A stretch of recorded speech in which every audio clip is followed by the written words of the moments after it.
আর মানে পিটুনিয়াগুলো খুব ভালো হয়। এটা একরকম সাদা ফুল ফোটে, এটাও খুব ভালো।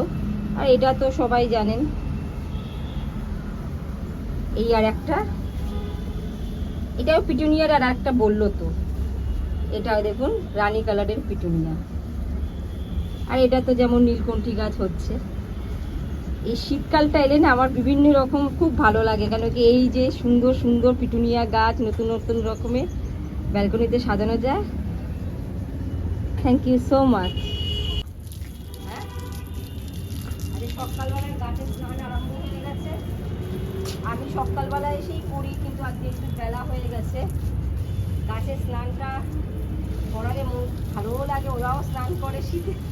আজ পুরো গাছ ওয়াশ হয়ে যাচ্ছে, কেমন লাগছে আমার ব্যালকনি সবাই দেখুন। এইটা হচ্ছে আমার গার্ডেন এরিয়া, ব্যালকনির জায়গাটা আমার আলাদা রয়েছে, সেটা আমি দেখাবো একদিন। এখন গাছের স্নান হয়ে যাচ্ছে মোটামুটি, নতুন নতুন দেখুন গাঁদা ফুলের গাছ এসছে।